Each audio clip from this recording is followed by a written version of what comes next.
dans la pensée de Dieu. Parce que comprenez que si Bartimée n'avait pas la révélation, Bartimée ne pouvait pas comprendre que Jésus était le fils de David. Lorsqu'on présenta à Bartimée l'aveugle, on a présenté à Bartimée Jésus de Nazareth. On a dit c'est Jésus de Nazareth qui passe. Mais je vous avais dit que Bartimée, en soi, il avait déjà la connaissance de ce Jésus de Nazareth. C'est pourquoi que j'avais dit, tu peux avoir la parole, mais tu restes toujours les yeux fermés, ça veut dire aveugle. Il y a beaucoup de personnes qui ont la parole, mais qui sont toujours aveugles. Il y a beaucoup de personnes qui sont des prédicateurs, mais qui sont toujours des aveugles. Il y a beaucoup de personnes qui servent Dieu. Il y a beaucoup de personnes qui ont demeuré longtemps dans les églises, dans les assemblées, mais qui sont toujours des aveugles. Mais écoutez bien, lorsque on a dit à l'aveugle que c'est Jésus de Nazareth qui est en train de passer, l'aveugle a exprimé ce qui connaissait la chose qui était en lui par rapport à ce Jésus de Nazareth. Et Bartimée va crier, fils de David. Pourquoi fils de David? Parce que Bartimée connaissait que celui qui est en train de passer, c'est le fils du roi des rois. Regardez bien, les gens ont dit à Bartimée, non, ce n'est pas la peine, parce qu'il y a la foule. Il ne peut pas t'écouter, ce n'est pas la peine de parler ou de crier. Mais Bartimée avait compris que le langage qu'il avait exprimé, le Seigneur était capable de comprendre ces langages. Regardez bien, la Bible dit un jour le Seigneur demanda à ses disciples, qu'est-ce que les gens disent de moi, moi le Fils de l'homme? Il s'est présenté comme le Fils de l'homme. Ça veut dire que Dieu qui est venu en chair. Mais lorsqu'on voit Dieu là qui est venu en chair, qu'est-ce que les gens pensent? Israël pensait, il voyait Jésus, il avait vu les œuvres qui étaient en Jésus, et Israël avait confirmé que Jésus était aussi l'un des prophètes. Donc lorsqu'ils ont vu Jésus, les uns disaient que tu es Jérémie, les autres disaient que tu es Habakkuk, les autres disaient que tu es David, les autres disaient que tu es Ézéchias, les autres disaient que tu es l'un des prophètes de l'ancienne alliance. Donc ça veut dire qu'Israël a vu tous les prophètes de l'ancienne alliance en Jésus. Amen. C'est pourquoi que le Seigneur, avant d'aller à Jérusalem, en passant par Jéricho, il avait dit déjà à ses disciples, tout ce que le prophète avait prophétisé à mon sujet, il faut que ça puisse s'accomplir. Regardez frère, il n'y a aucun prophète qui est venu envoyé de Dieu qui n'a jamais parlé de Messie, qui n'a jamais prophétisé de Jésus. Tous les prophètes qui sont venus, ils ont parlé que de Jésus. Parce que lorsqu'ils sont venus, le problème qui s'est posé, c'est qu'eux-mêmes, ils étaient incapables d'accomplir la mission qui était réservée, que le Seigneur Jésus puisse l'accomplir. C'est pourquoi que tous les prophètes, lorsqu'ils venaient à son temps, ils prophétisaient, et ceux qui le prophétisaient parlaient que d'un homme. L'autre qui est venu à son temps, il prophétisait, et ceux qui le prophétisaient parlaient que d'un homme. C'est pourquoi dans la Bible parle que de Jésus-Christ. La Bible parle que de notre Messie. Regardez bien. Mais quand les disciples de Jésus racontaient à Jésus ce que Israël voyait, ce que Israël avait vu et avait confirmé à Jésus, tu étais l'un des prophètes de l'ancienne alliance. Tu étais Jérémie. Les autres disaient tu étais Jean-Baptiste qu'on vient de tuer, qui est retourné encore en vie. Donc ça veut dire que tous les prophètes étaient en Jésus. Mais le Seigneur a compris que Israël m'a compris, mais il m'a compris que dans une dimension de prophète. Mais vous, qui êtes-vous que moi je suis le fils de l'homme? Il n'y avait personne qui pouvait parler. Mais Pierre, lorsqu'il a pris la parole, la Bible dit que c'était inspiré par le Père lui-même. Il a dit, tu es le Christ, le Fils de Dieu vivant. Vous voyez, tu es le Christ, le Fils de Dieu vivant. Maintenant, Jésus va dire à Simon, Simon, tu es heureux. Parce que ces choses, ça ne vient pas de toi-même. Mais c'est mon Père qui est dans le lieu céleste qui t'a révélé ce que tu viens d'exprimer, de parler. La raison pour laquelle l'aveugle, lorsqu'on lui a présenté Jésus, on a dit c'est Jésus de Nazareth, le Nazaréen, qui est en train de faire route avec la foule.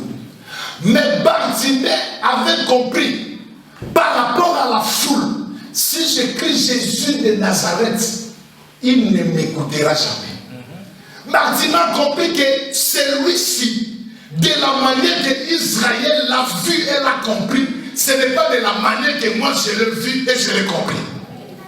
Mais moi je connais que celui-ci, c'est le fils de roi. Et il va crier Jésus, fils de David.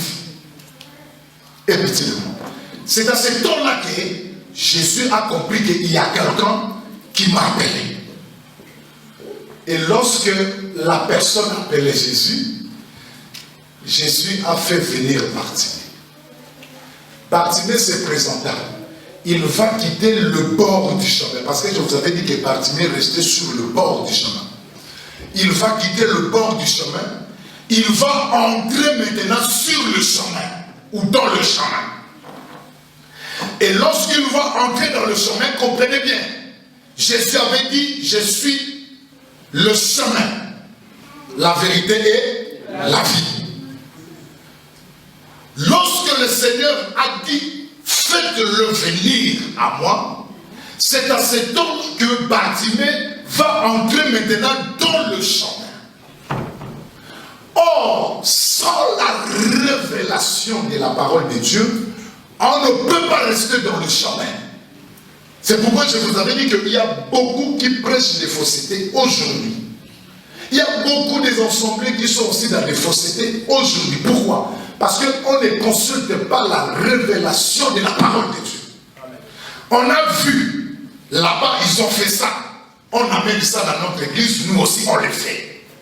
On a entendu, là-bas, ils ont parlé de ça, nous aussi on amène ça dans notre assemblée, on le fait. Mais est-ce que c'est correct par rapport à la parole de Dieu?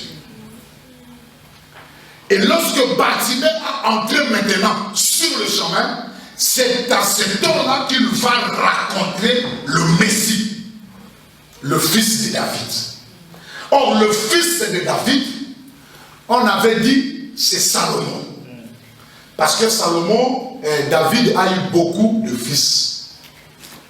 Mais le jour où Salomon était né, c'est le jour où la Bible dit que Salomon était le bien-aimé de David. David aima Salomon, qu'il avait pris de la femme Bathsheba.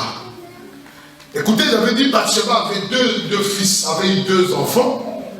Le premier qui est venu et qui était tombé malade, et le roi qui était entré dans le jeûne, jeûnant portant un sac qui ne mangeait pas et dormait par terre. Il ne voulait pas dormir sur son lit, il dormait par terre. Mais le jour où on a appris au roi que l'enfant était mort, c'est le jour-là que le roi s'éleva. Il va appeler ses serviteurs en disant, servez-moi, je vais manger. Mettez-moi l'eau dans les kikos, je vais me laver. Donc c'est le jour-là que le roi va enlever les habits. Il y a Matanga, donc il y a Mawa, les habits de douleur. Mais les gens n'ont pas compris, ils ont dit, qu'est-ce que signifie cette énigme? Parce que lorsque l'enfant était malade, tu étais là, tu ne mangeais pas, tu dormais par terre, tu portais le sac, tu parlais à personne. Mais lorsque l'enfant est mort, on croyait que toi, tu devais s'éclater dans les pleurs. Mais tu es devenu. Pourquoi? Parce que le premier enfant, il fallait qu'il passe. Et David le roi attendait le second enfant qui doit venir de Bathsheba. C'est pourquoi je vous avais dit que la gloire du second temple sera plus glorieuse que la gloire du premier temple.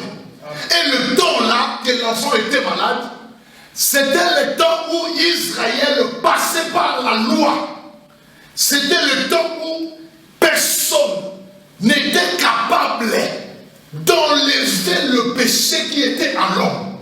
C'était le temps de sacrifice qui s'est donné dans le temps d'Israël, le sacrifice qui s'est donné dans le temple de Moïse. Et la Bible dit que ce sacrifice-là ne pouvait jamais ôter le péché. C'est la raison pour laquelle que Bartimée, qui était resté afin de se contenter, il était contenté de quoi? Des aumônes qu'on lui donnait. Mais les aumônes qu'on lui donnait par des gens en Israël ne pouvaient en aucun cas satisfaire ce qui était le désir de Bartimée. Bartimée avait un désir, mais personne, il pouvait exprimer ce désir-là à personne, parce que personne ne pouvait satisfaire le désir de Bartimée. Regardez bien, lorsque la personne là qui était boiteux, qui restait devant le temple, la Bible dit, il demandait aussi l'aumône. Les gens venaient, les gens qui entraient dans les temples, mais donnaient l'aumône à la personne. Au lieu de penser que cet homme qui reste devant le temple puisse aussi entrer comme nous, aller louer le Seigneur, non. Mais eux, quand ils venaient, ils laissaient l'aumône. Et ils entraient dans le temple. Mais cet aumône qu'ils laissaient à ce monsieur n'a pas satisfait ce qui était le désir de ces messieurs-là.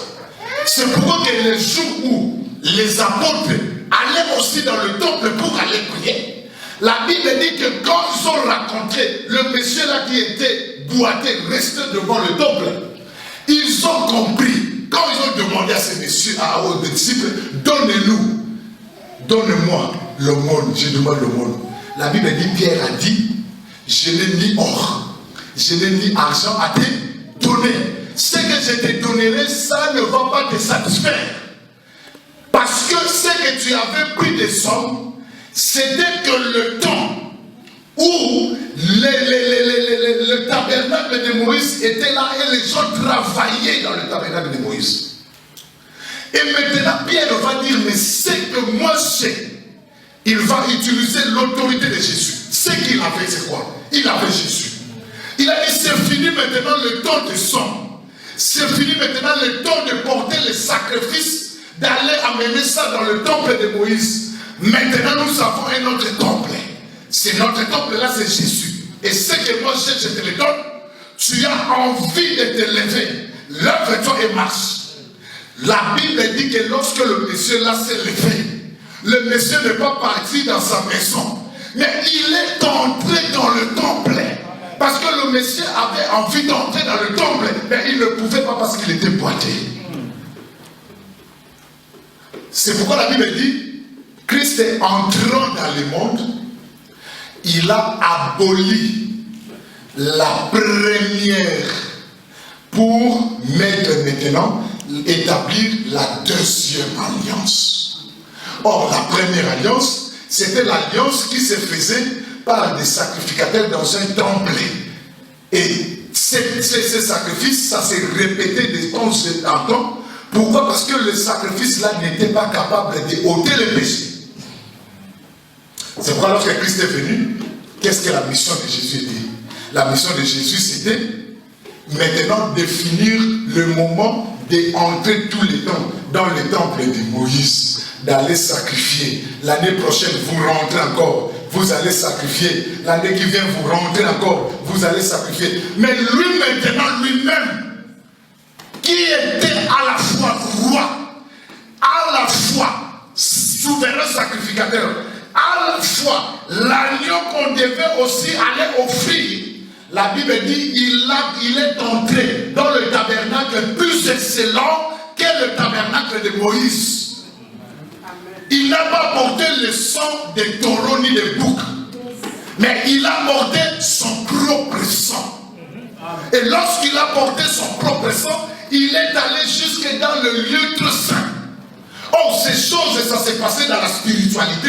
C'est pourquoi que le tabernacle physique de Moïse ne pouvait pas résister. Parce que lorsque le véritable venait, il faut que la photocopie puisse se passer.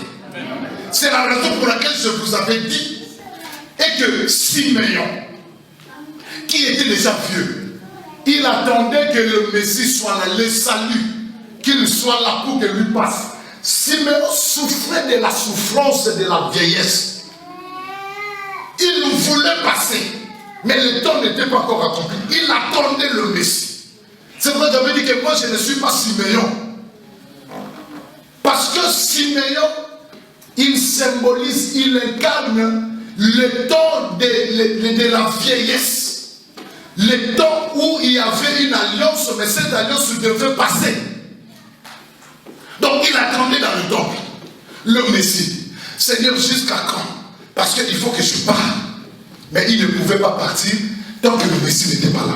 Mais le jour où il a tenu l'enfant, il a dit, Seigneur, maintenant le cœur de ton serviteur peut aller dans la joie. Parce que les vieux vont laisser la place aux plus jeunes. Le vieux, ça veut dire quoi? Ça veut dire que le temps où c'était incapable pour ôter les péchés. Le temps où c'était incapable pour ôter les péchés. Parce que dans le temps là, le sang des boucs et des taureaux couvrait le péché pour que la miséricorde de Dieu puisse se retomber. Mais le péché était toujours là. C'est pourquoi Christ est entrant dans le monde. Il a dit, tu as voulu ni sacrifice, ni offrande, ni holocauste. Tu m'as formé un corps. Or, comprenez, la Bible dit, ne savez-vous pas que vos corps sont les temples du Saint-Esprit? C'est le temple. Le corps de l'homme, c'est un temple. C'est pourquoi que, si tu vas voir, tu verras que le Saint-Esprit habite dans un corps. Mais les démons aussi habitent dans un corps. Parce que le corps, c'est les temples.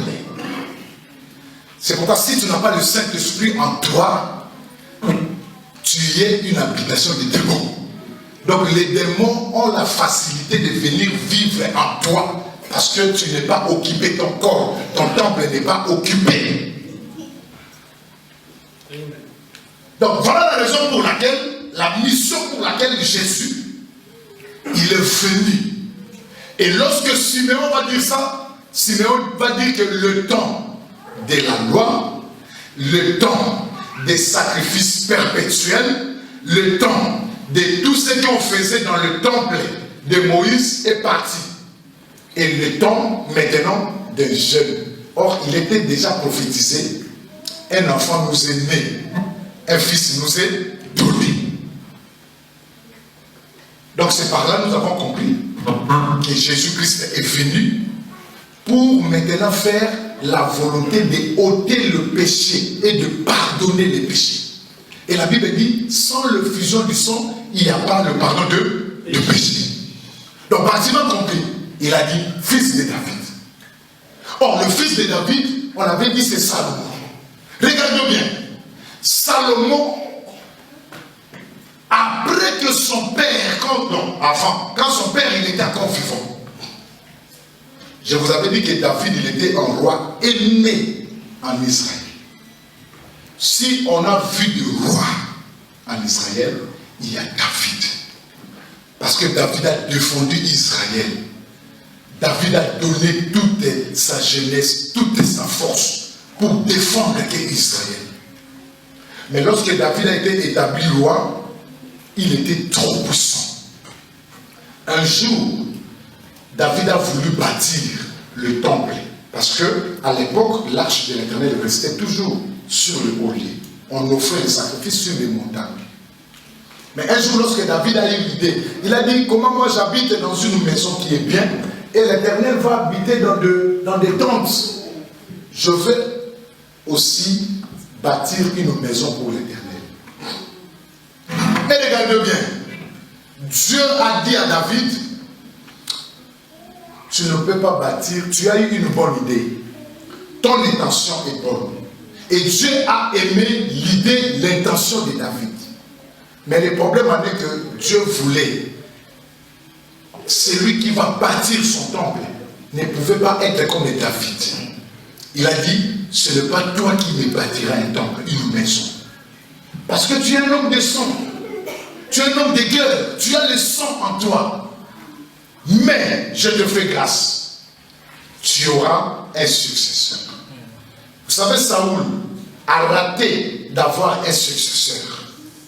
Mais David a eu un successeur parce que David a pensé de bâtir une maison pour l'Éternel. Lorsque l'Éternel, l'arche de l'Éternel restait sur le haut lieu, David, en tant que père, le premier roi qui est sorti de la tribu de Juda, il a pensé maintenant de bâtir une maison pour l'Éternel. C'est à ce temps-là que Dieu a dit à David, tu auras un successeur. Et le successeur là, David avait choisi Salomon, parce que Salomon était le fils bien-aimé de David. Et lorsque Salomon va venir s'asseoir sur le trône, Salomon, il va offrir les sacrifices à l'Éternel à Gabaon, ce qu'on avait lu hier. La Bible dit que cette nuit-là, Salomon va sacrifier 1000 holocaustes. Donc vous comprenez que 1000 holocaustes, si on le met ici, c'est énorme de compter 1 jusqu'à 1000. Je ne sais pas si on doit faire combien de minutes. Mais la Bible dit que Salomon va sacrifier 1000 holocaustes. Et 1000 holocaustes là, cette odeur va monter jusqu'à l'Éternel. L'Éternel va sentir l'odeur des sacrifices de Salomon. Et la Bible dit, l'Éternel, cette nuit-là, va descendre pour demander à Salomon, poser à Salomon une question. Or, vous comprenez que le chiffre 1000 devant le Seigneur, ça représente un cœur. Parce que le zéro, c'est une femme. On ne compte pas les zéros. En Israël, on comptait que les hommes. Donc, ça veut dire que Salomon, en réalité, tant que roi, il a donné à l'Éternel le sacrifice agréable. En nombre de 1000, qui signifie le sacrifice agréable. C'est pourquoi Dieu, lorsqu'il est descendu, il a dit à Salomon, demande-moi tout ce que tu voudras, je te le donnerai. Là, Dieu a donné à Salomon la libre expression, le libre choix. Or, Dieu ne ment pas. Tout ce qu'on demande à Dieu, Dieu va nous le donner. Mais Dieu se présente devant Salomon, il a dit, demande-moi tout ce que tu veux, je te le donnerai. Maintenant, Salomon, regardez ce qu'il a demandé. Il a dit, Seigneur, je suis un jeune. Mais regarde, Israël, c'est un peuple qui est immense, un peuple nombreux. Je ne pourrais pas conduire ce peuple par ma propre intelligence. Je te demande juste une chose. Donne-moi un cœur sage et un cœur intelligent pour que je puisse conduire ce peuple. Regardez, frère, la Bible dit, cette demande a plu à l'Éternel. Parce que, comprenez bien, il y a des demandes lorsqu'on l'a fait. Dieu il ne peut pas résister par rapport à notre demande. Même le président de la République française, même pas le président, mais si aujourd'hui on dit seulement que le préfet vient devant toi et te dit demande-moi ce que tu veux, chacun a ses préoccupations, ses besoins. Frère, il y a aussi qu'on se demande-moi ce que tu veux, qu'est-ce que tu vas demander? Voilà, il ne sait même pas. Papa, si on te demande moi ce que tu veux. Ah, voilà, il ne sait même pas. Maman, si on te demande moi ce que tu veux, qu'est-ce que tu vas demander? Ah, il ne sait même pas. Maman, si on te demande moi, maman Valentine, qu'est-ce que tu vas demander? Vous voyez? Donc, ça, c'est compliqué, hein? C'est compliqué. Vous connaissez l'histoire d'un homme qui s'est tenu devant le maréchal Mobutu à l'époque. Le maréchal Mobutu s'est présenté et a dit, bon, papa, tu as besoin de mais bon, c'est bon, limite. Papa, c'est qu'il y a beaucoup de émotion. Hein? L'homme qui n'a jamais vu. Donc, voilà. Mais Salomon avait déjà une intelligence. Je voulais te dire une chose, frère. La Bible dit, nous demandons, mais nous ne recevons pas. Pourquoi? C'est parce que nous demandons mal. Oh, comment nous demandons mal? Parce que nous demandons en but de satisfaire nos désirs. Lorsque tu demandes en but de satisfaire tes désirs, tu demandes mal. C'est pourquoi il y a beaucoup de personnes qui ont commencé à jeûner, à prier, mais tu n'auras pas la chose que tu jeûnes, dont tu es en train de jeûner. Tu n'auras pas la chose dont tu es en train de prier, parce que tu demandes mal en but de satisfaire tes désirs. La Bible dit, tout ce que vous demanderez par la prière, je vous le donnerai. Mais moi j'ajoute aujourd'hui, ce n'est pas tout ce que nous demanderons par la prière que Dieu nous donnera. Parce que pour demander, il faut connaître la parole de Dieu. Celui qui demande en dehors de la parole de Dieu, il demande mal. C'est pourquoi moi ça m'étonne. Il y a beaucoup d'enfants de Dieu, lorsqu'ils le prient, ils ne saisissent pas Dieu par sa parole. Frère, lorsque tu pries, tu demandes à Dieu, il faut saisir Dieu par sa parole. Car la Bible dit qu'il est derrière sa parole pour l'accomplir. Si Dieu est capable de nous donner tout ce que nous demandons, moi je peux demander une étoile à Dieu. Dieu, donne-moi une étoile. Alors Dieu me posera la question, si je te donne une étoile, tu vas la mettre où? Quelle est l'importance de l'étoile? Tu ne connais même pas c'est quoi l'étoile. C'est pourquoi que j'ai demandé en but de satisfaire mes désirs. Et crois que toute demande qui n'a pas l'intérêt de Dieu, Dieu ne l'exauce pas. Dieu exauce la demande qui a l'intérêt. Je vous donne un petit témoignage que j'ai vécu. Ce n'était pas pour moi, c'était pour des frères qui habitaient en Angola.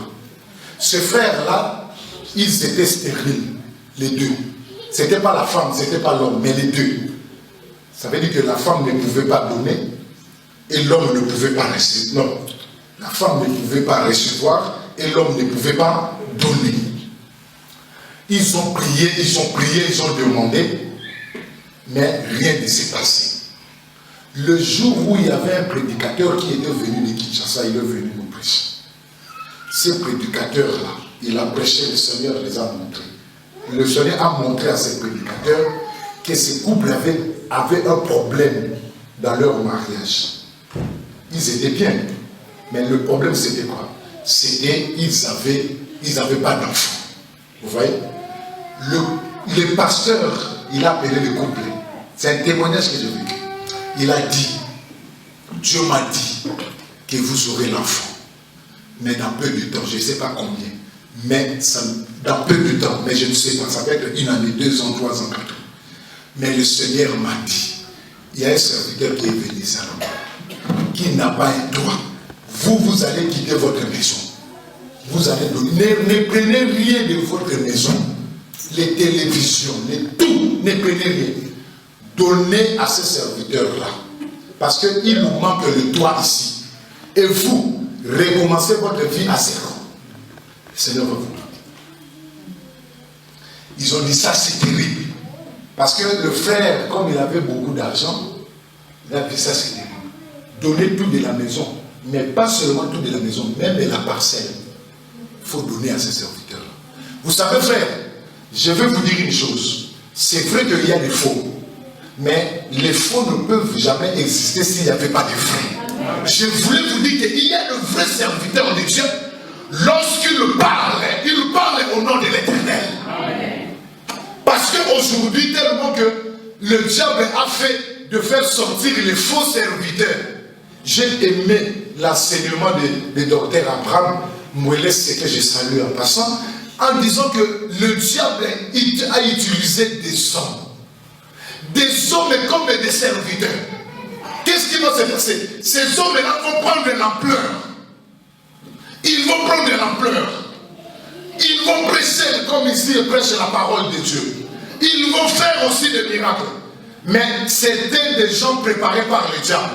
Et tous les coups, vous allez savoir, vous allez comprendre, ils vont faire des scandales terribles. Ces scandales-là, c'est pour déstabiliser le vrai prophète.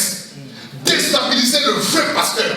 Parce que quand les gens vont le voir, ils vont dire, ah, vous voyez, les serviteurs que vous appelez serviteurs de Dieu. Mais en réalité, ils n'étaient pas des serviteurs de Dieu. Ça ne peut pas exister la photocopie s'il n'y a pas l'original. C'est l'original qui fait la photocopie, frère. Tu ne peux pas avoir une copie si tu n'as pas l'original. C'est pourquoi que sur cette terre, Jésus avait dit, je vous envoie. S'il y a des envoyés du diable, mais avant que les envoyés du diable puissent être là, il y a le vrai pasteur. Mais il y a une chose, les discernements que le Seigneur nous a dit, vous les reconnaîtrez par ses fruits. Amen. Il n'y a aucun arbre qui est bon peut porter de mauvais fruits.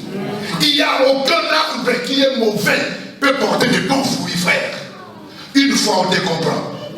Deux fois on dit attention, mais trois fois tu ne peux pas serviteur. Parce qu'un serviteur ne peut pas sortir avec la femme d'autrui.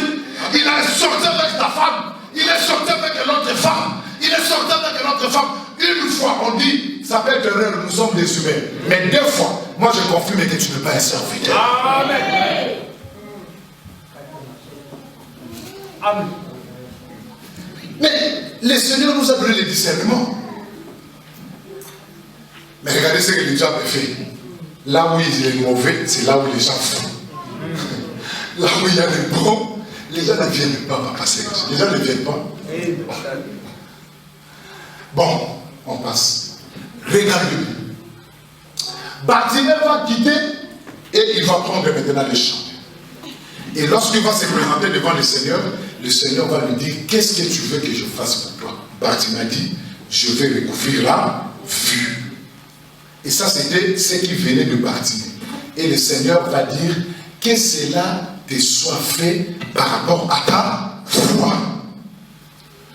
Le Seigneur n'a pas touché Bartimée. Or, je vous avais dit que Bartimée, c'est tout un peuple. Un peuple qui habitait à Jéricho.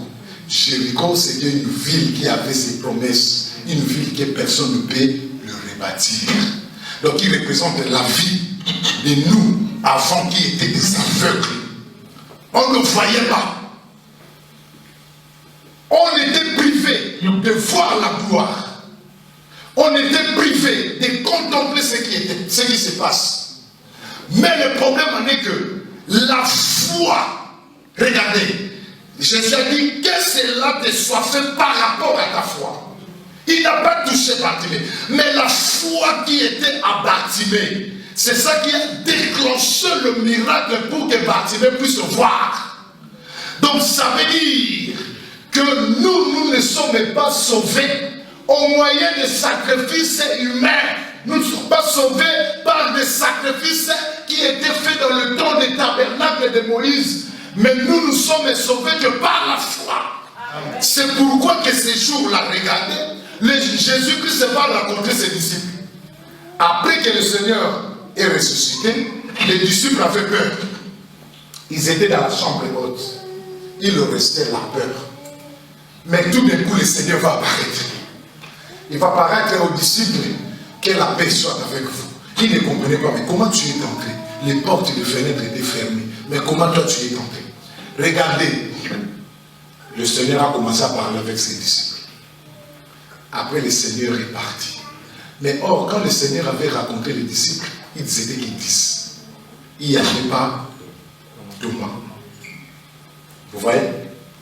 Thomas, quand il est venu, il a dit, moi, si je ne touche pas, et si je ne vois pas de mes yeux, je ne croirai pas. Maintenant, pour que le Seigneur puisse arrêter l'incrédulité qui était dans la vie de Thomas, le Seigneur va apparaître encore pour la seconde fois, mais en racontant maintenant les 11. Il va dire à Thomas, Thomas, regarde-moi, un esprit peut être comme ça. Mais je te le dis, heureux celui qui n'a pas vu, et celui qui n'a pas touché, mais celui qui a cru. Donc je vais te dire, frère, la vie chrétienne, c'est une vie qu'on n'a pas envie de voir pour croire. On n'a pas envie de toucher pour croire. Mais ce qui nous fait que nous soyons des enfants de Dieu, c'est parce que nous avons cru. Nous avons cru en nous que Jésus-Christ était venu et Jésus-Christ a donné sa vie pour nous. Et c'est à ce temps-là que quelque chose est sorti de miracle. Et nous sommes devenus les enfants de Dieu. Et ça, c'est un miracle qui ne se passe pas dans l'œil nu, mais c'est un miracle qui passait spirituellement. Regardez, quand Salomon va devenir roi, Salomon va demander à Dieu, il a dit, donne-moi un cœur intelligent pour que je puisse conduire ces peuples.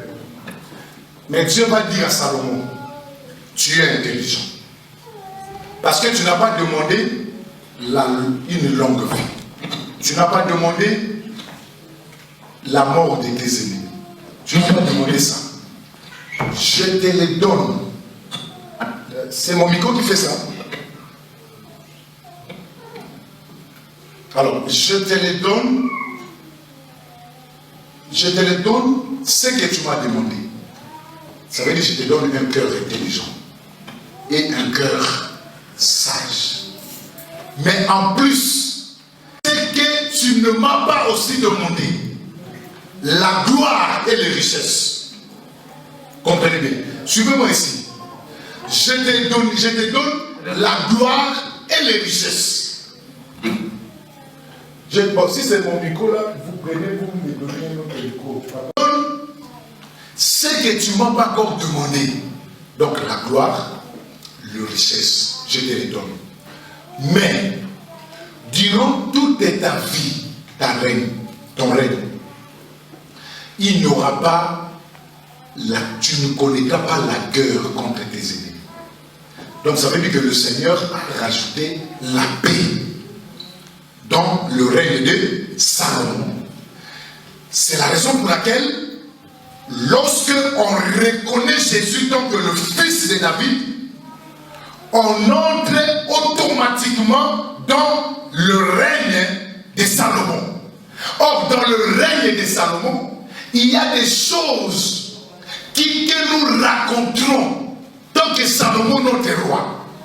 Nous raconterons ce qui est la paix durant la vie du règne de Salomon.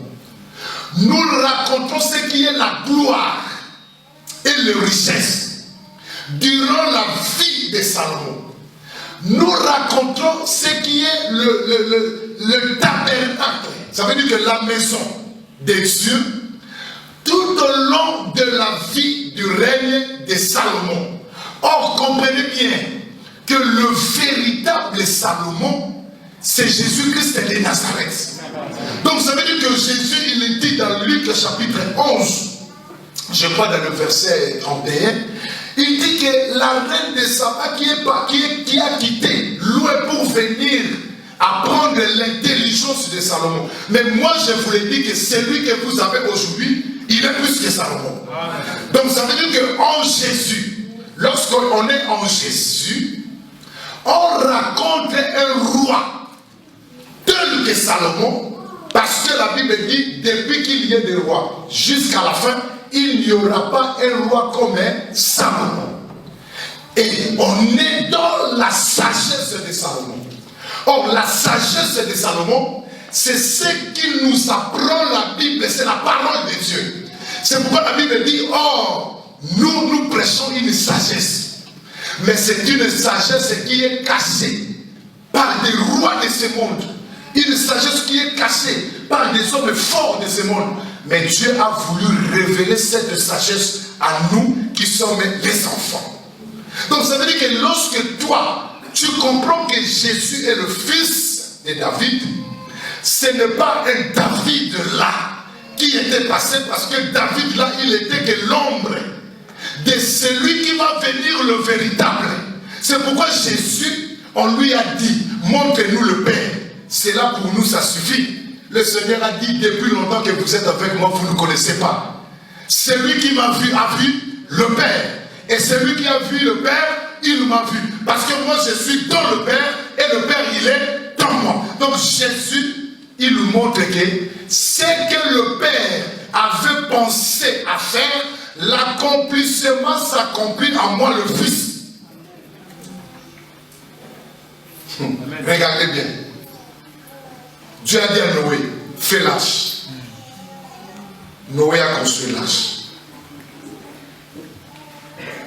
Maintenant, Noé va appeler les gens pour qu'ils entrent dans l'arche. Les gens ne veulent pas. La Bible dit ce qui était passé dans les temps de Noé, c'est ce qui passera dans notre temps.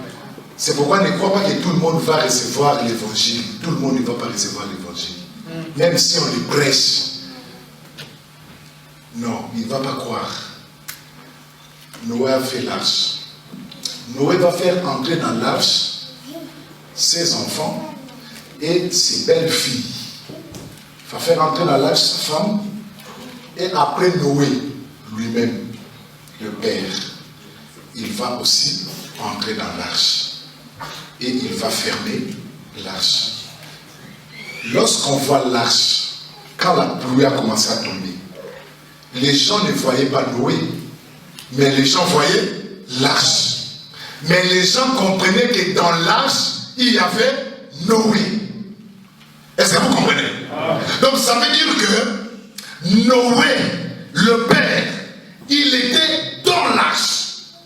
Or, l'arche qui symbolise celui qui protège que ceux qui étaient dans l'arche ne puissent pas être submergés dans l'eau. Donc l'arche, c'est notre Seigneur Jésus-Christ qui nous protège. Mais le Père, il est à l'intérieur de l'arche. Et quand les gens criaient à l'arche, l'arche, ouvre-toi. Mais le Père disait, c'était déjà trop tard. Je ne pouvais plus ouvrir parce que la clé n'est plus là. Donc le Père, il est entré. Et ce jour-là, les disciples de Jésus demandaient à Jésus, montre-nous Noé. Il est où Noé? Jésus a dit, vous n'avez pas besoin d'aller chercher Noé parce que Noé, il est à moi. Donc toi, si tu me vois tant que le temple est, automatiquement, tu as vu Noé en moi. Donc Noé, il est dans moi. Le Père, il est dans moi. Donc, la Bible dit que c'est la sagesse dont les chefs de ce monde ne peuvent jamais comprendre. S'ils connaissaient cette sagesse de Salomon, ils ne pouvaient pas crucifier Jésus dans la gloire. Mais le diable, il croyait que lorsqu'il a pris le Fils de l'homme, il a dit que voici l'héritier. Jésus a donné une parabole. Il a dit, un homme, il avait ses biens, il avait son champ. Il a dit, moi je vais partir lointain. Restez garder mes biens. Et moi je vais. Cet homme est parti lointain.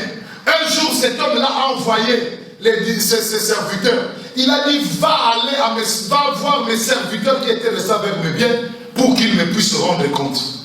Les gens là, quand ils ont vu le serviteur de cet homme venir, ils les ont frappés, tabassés. Il a vu d'autres. Il a envoyé les autres. Allez voir mes biens. Et qu'ils me rendent compte. Les gens là, quand ils ont vu les serviteurs, ils les ont tabassés. Le monsieur, il a dit, cette fois-ci, j'enverrai mon propre fils. Parce que lorsqu'ils verront mon propre fils, ils auront peur. Parce que mon fils me représente. Quand le fils est arrivé vers le serviteur qui était resté avec le bien, le serviteur dit, ah, voici l'héritier. Nous allons le tuer. Et lorsque nous allons le tuer, cet héritage de son père restera maintenant notre héritage. Ils ont pris l'héritier, ils l'ont tué. Et la Bible dit, si le diable connaissait que la mort de Jésus, c'était pour sauver l'humanité, il ne pouvait pas tuer l'héritier. Le diable croyait que lorsqu'il va tuer Jésus, le monde maintenant va appartenir à lui. Il croyait que lorsqu'il va tuer Jésus, il n'y aura plus de dons spirituels. Il croyait que lorsqu'il va tuer Jésus, il n'y aura plus la manifestation du Saint-Esprit. Parce qu'il a vu que voici l'héritier qui porte les dons. Voici c'était terrible. Il a fallu qu'il attende le 3e jour. Le 3e jour, le diable n'a pas compris que la personne qu'il avait tué, il est ressuscité des morts. Et la Bible dit, je suis parti vous préparer une place. Frère, avant la préparation de la place, il faut que la semence soit jetée par terre. Et la semence doit mourir. Si la semence ne meurt pas par terre, elle ne portera pas beaucoup de fruits. C'est pourquoi que Jésus était passé par le chemin de la mort. Et lorsqu'il est sorti, il a porté beaucoup de fruits. Aujourd'hui, même ceux qui étaient de loin, ils sont rapprochés. Même ceux qui étaient des bandits, ils sont rapprochés. Même les prostituées, ils sont rapprochés vers Jésus. Gloire à Jésus. C'est à cause du sacrifice que le Seigneur avait fait. Et cette sagesse, c'est la sagesse qui nous couvre tant que notre Salomon règne. Dieu a donné à Salomon les richesses. Cette richesse, ce sont des dons spirituels. Il a donné à Salomon la gloire. Cette gloire, c'est la gloire du Fils qui est venu de son Père. Jean a dit ça dans Jean chapitre 1. C'est pourquoi ces jours-là, le diable a dit au Seigneur, je te donnerai tout ce que tu vois et cette gloire, à une condition si tu te prosternes devant moi. Le Seigneur a dit, vraiment, toi tu as la parole. Tu as la parole. Mais il demande quelque chose. Il demande quoi? La révélation de cette parole. Aïe, aïe, aïe. Il a dit que si tu te prosternes, or, déjà Dieu avait donné la gloire et la richesse à Salomon. Celui qui se tenait devant le diable, il avait déjà la gloire et la richesse. Mais ce n'était pas la gloire de ce monde. C'est pourquoi il a confessé devant Pilate. Il a dit que je suis un roi. Et je suis venu témoigner. Témoigner quoi? La vérité. Pilate a dit, qu'est-ce que la vérité? J'ai déjà dit non. Là, je ne te parle pas. Parce que si je te parle de quoi la vérité, tu seras affranchi. Et moi, je ne monterai pas sur Golgotha. Jésus est resté comme ça. Il n'a pas parlé. Parce que la Bible dit, vous connaîtrez la vérité et la vérité vous affranchira. Frère, si Pilate avait connu la vérité, Pilate devait relâcher Jésus. Ça devait être encore compliqué pour le Seigneur pour reprendre encore la mission. Or, le Seigneur était déjà au bout de sa mission. Lorsqu'il a parlé avec Pilate, la dernière question que Pilate l'a posée, qu'est-ce que la vérité? Jésus est resté là. Tu as la vérité devant ta face, mais tu ne connais pas qu'est-ce qu'elle a, la vérité. Voilà, tu as la parole, mais tu n'as pas la révélation de cette parole. Regardez, la sagesse de Salomon a été connue de tout, de tous. C'est pourquoi un jour, 2 femmes qui étaient des prostituées, elles habitaient la même maison. Là où on a lu hier, tu continues. Ça veut dire 1 Roi chapitre 3. Tu continues maintenant pas. Qu'est-ce qui était passé? Les 2 prostituées habitaient la même ordre. Regardez, à l'Éternel, il n'y a rien qui est hasard. Non, Dieu n'a jamais fait quelque chose au hasard. Et ce que je voulais te dire, frère, nous vivons dans le temps du règne de Salomon. Mais ce n'est pas un Salomon qui était passé. Parce que Jésus avait dit, même Salomon dans sa gloire, il ne s'est pas vêtu comme les fleurs des champs. Donc ça veut dire que la gloire de Salomon, naturellement, physiquement, a été déjà passée. Mais maintenant, c'est lui qui était le vrai Salomon, maintenant doit venir. Le vrai Salomon, c'est Jésus. Et lorsque on est dans le temps de la gloire de Salomon, c'est dans le temps où le Seigneur, il les juge, il nous juge. Regardez ce qui était passé. Dieu, on parle directement de 2 prostituées. L'une a accouché. Quand elle a accouché, directement, automatiquement,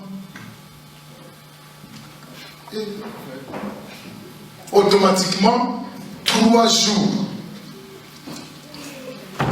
Quelqu'un peut dire amen? Donc on a débordé. On va arrêter le message dans 5 minutes. Automatiquement, dans 3 jours, l'autre aussi a accouché. Les deux prostituées habitaient dans la même maison. Bon, je ne sais pas. Les prostituées qui aiment avoir des enfants, moi je n'ai jamais vu. Vous voyez, parce que quand on parle qu'elle était prostituée, les prostituées, elles vivent de leur vie de la prostitution. Mais lorsque tu as eu l'enfant, donc ça devient compliqué pour toi. Mais les deux prostituées se sont retrouvées enceintes. Alors, un qui a accouché. Et après 3 jours, l'autre prostituée va accoucher. Mais l'autre prostituée qui avait accouché après 3 jours, elle a mal dormi et elle est montée sur son enfant. Elle a étouffé son enfant et son enfant était mort. Maintenant, elle était sage. C'est quoi sa sagesse? Comme elles étaient seulement 2 dans la maison, la prostituée, elle a pris son enfant qui était mort, elle est venue échanger avec l'enfant de l'autre prostituée qui était vivant. Et elle a pris. Tout cela, ça se passe pendant la nuit. Parce que la nuit, c'est là où les gens dorment. La nuit, c'est là où personne ne peut travailler. Dors. Si tu as Jésus, quand tu dors la nuit, tu es tranquille. Même si tu peux ronfler, tu es tranquille. Mais la prostituée a changé. Le matin, quand il est venu, l'autre prostituée a compris que son enfant était mort. Bon, mon enfant il est mort. Mais comment il est mort? Mais la Bible dit, elle a regardé attentivement son enfant. Elle a compris que ce n'était pas son enfant. Et lorsqu'elle a regardé l'enfant de l'autre, elle a compris que ça c'est mon enfant. Ah, elle a dit non, tu m'as trompé. C'est ton enfant qui est mort. Prends ton enfant. L'autre a dit non, moi j'ai l'enfant vivant. Toi c'est ton enfant qui est mort. L'autre a dit non, moi je reconnais mon enfant, c'est lui. Mais qui était témoin? Personne n'était témoin. C'est seulement la femme qui a échangé l'enfant qui était témoin. Et l'autre à qui on a échangé qui était témoin parce qu'elle a reconnu que ça c'est son enfant. Mais l'enfant à qui, la femme à qui elle a changé l'enfant, elle savait aussi que ce n'est pas mon enfant, mais elle a discuté parce qu'elle avait besoin d'un enfant vivant. Elles ont commencé maintenant à se battre. Il ne faut pas se battre avec les coups, hein? À se chamailler. Voilà. À cause de l'enfant vivant. Mais qui va rester avec l'enfant mort? Qui va rester avec l'enfant mort? C'est personne. Donc toutes les deux se chamaillent maintenant. Non, ça c'est mon enfant. Bon, d'accord. Nous avons un roi qui est sage. Celui qui va couper notre situation, c'est le roi. On va aller chez le roi. Aïe, aïe, aïe, frère, comprends bien, regardez. Est-ce qu'une prostituée, elle peut aller entrer dans la maison du roi? Est-ce qu'une prostituée peut entrer dans la maison du roi? Je ne le crois pas, frère. Le roi, ce n'est pas n'importe qui. Pour entrer dans la maison du roi, il faut avoir l'audience. Je ne sais pas si le roi de Monaco peut m'envoyer une invitation pour que j'aille manger chez lui. Mais je le crois parce que rien n'est impossible à Dieu. Mais si je dis, je regarde comme ça, je ne le crois pas. Parce qu'il ne me connaît même pas. Mais lorsque l'onction de Dieu descendra sur moi, même le roi aura besoin de moi. Regardez bien, frère. La Bible dit, le roi Hérode avait envie de voir Jésus. Mais il n'avait pas l'occasion de rencontrer Jésus. Pourquoi le roi Hérode avait envie de voir Jésus? Mais il y avait beaucoup de gens dans les temps de Jésus. Mais pourquoi il n'avait pas envie de voir d'autres personnes? Parce qu'il a entendu parler de Jésus. Il a entendu parler de l'onction de Jésus. Il a entendu parler du mystère de Jésus. C'est pourquoi les rois avaient envie de voir Jésus. Regardez bien, la chose qui amenait les deux prostituées dans la maison du roi, c'était à cause du dispute de leur fils. Et le fils là, c'était le fils qui était vivant et un fils qui était mort. Voilà maintenant ce que le roi va juger. Et quand on va ramener les deux prostituées vers le roi, on dit roi, les deux prostituées là c'est chamaille. Pourquoi? Parce que l'une dit c'est mon enfant. L'autre dit non, c'est mon enfant. L'une dit c'est ton enfant qui est mort. L'autre dit non, c'est ton enfant qui est mort. Maintenant, comment on peut traiter cette situation? Mais le Seigneur Jésus a la sagesse plus que la sagesse de Salomon. Mais regardez comment Salomon a traité cette situation. Parce que je voulais te dire d'abord une chose. Les deux prostituées représentent deux peuples. Ça veut dire qu'il y avait un peuple qui s'appelait le peuple d'Israël. Et il y avait un peuple qui s'appelait l'Église. Ce peuple-là dans l'éternité habitait la même maison. Mais un jour, il a fallu que ce peuple-là se partage. Parce que chacun aura son temps. Il a fallu qu'un puisse venir d'abord avant et l'autre puisse recevoir ou venir après. Et avant là, c'était le temps où Israël devait venir. Parce qu'Israël, on l'appelait le premier-né de Dieu. C'est lui qui devait venir maintenant avant. Mais regardez bien, pendant que nous on dormait, on n'avait pas la vie. Parce que l'enfant qu'on portait était mort. On n'avait pas la vie. On était comme des Bartimée qui étaient assis sur le bord de la rue et qui n'avaient pas la vie. Il ne pouvait pas voir parce qu'en lui, il n'avait pas la vie. Regardez bien. Mais la Bible dit, le roi, il a demandé à qui est cet enfant. La mère dit c'est à moi. L'autre dit c'est à moi. Le roi dit j'ai compris. Ne vous battez pas. Mais il y a une chose. Donnez-moi l'épée. L'épée qui est la parole de Dieu. Il a dit donnez-moi l'épée. On a donné l'épée au roi. Le roi a dit bon ça va. L'enfant ne sera ni à toi ni à elle. Je vais couper cet enfant à deux. Et toi je te donnerai la partie morte. Et l'autre aussi je te donnerai sa partie morte.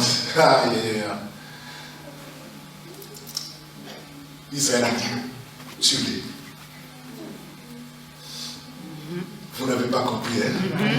Israël a dit, tue-les. Il est en train d'égarer le peuple avec sa doctrine. Il est en train, parce que lui il avait dit, détruisez ce temple, je le bâtirai en 3 jours. Alléluia. Lui il avait dit, il est venu de Dieu. Non, encore il avait dit, mangez mon corps et buvez mon sang. Il a les démons. Tuez-le. Israël a commencé à faire des commissions. Si on vous dit, dites tuez-les. Si on vous dit, on dit demande, dites tuez-les. Regardez frère, même Pilate, il a compris. Il a dit peut-être que c'est une erreur. Il a fait sortir Barnabas, qui était un méchant, un brigand. Parce qu'il croyait que lorsque Barnabas va sortir, les gens vont dire Barabbas, merci papa, va sortir. Les gens vont dire non. Pour cet homme, non, laissez Jésus. Mais il a dit, lesquels de vous deux que vous voulez qu'il soit mort? Les gens ont dit, laissez Barabbas vivant. Tuez-les. Le roi avec l'épée. Il a dit, je vais couper cet enfant. Cet enfant mérite la mort. Tue-les. Mais regardez la femme qui a porté l'enfant pendant 9 mois. La Bible dit, elle a senti son ventre tressaillir. Son ventre bouger de douleur.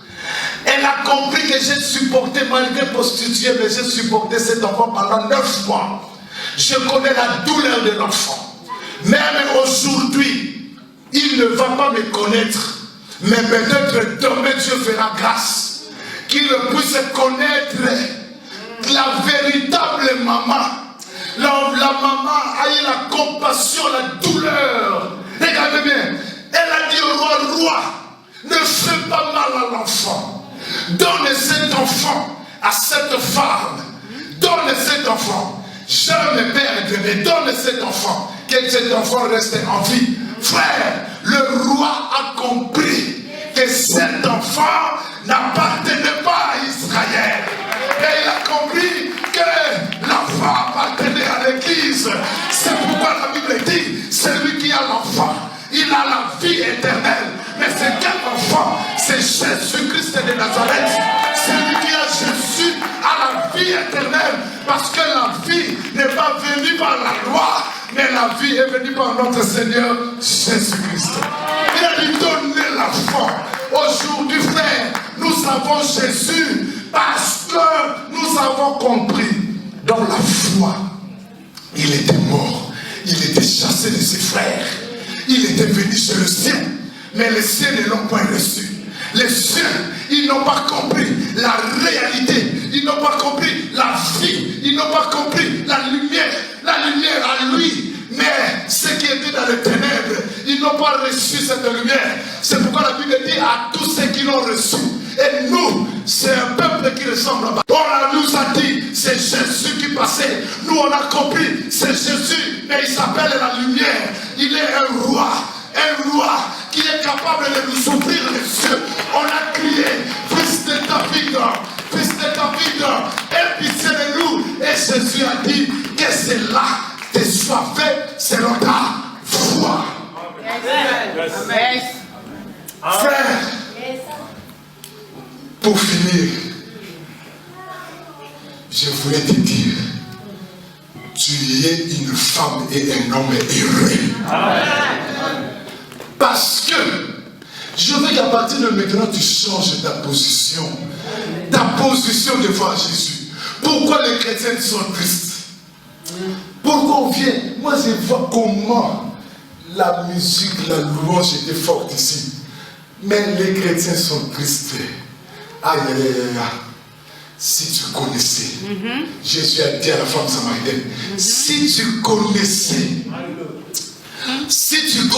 que toi, tu devais mourir, mais Jésus t'a gardé. Merci. Si tu connaissais que toi, tu devais passer par un accident, mais le Seigneur t'a épargné. Si tu connaissais que ton papier, là, on devait prendre ça, mais le Seigneur t'a défendu. Ah non, frère. C'est pourquoi quand David voyait l'arche entrer à Jérusalem, David dansait des sortes que personne ne dansait comme David. Amen. Amen. Donc ça veut dire qu'il change ta façon. Tu n'es pas n'importe qui. Lorsque les démons te voient, les démons tremblent. Parce que celui qui est dans toi, la Bible dit, il est plus grand que celui qui est dans ce monde. Donc nous sommes de plus heureux. Nous sommes des gens lorsqu'on vit. Il faut, même si on a à manger, même pas. Même si on a à boire, même pas. Même si on a de quoi se vêtir, même pas. Le Seigneur a dit, toutes ces choses-là, ce sont que des païens qui en cherchent. Mais la véritable, c'est la lumière qui vient de Jésus.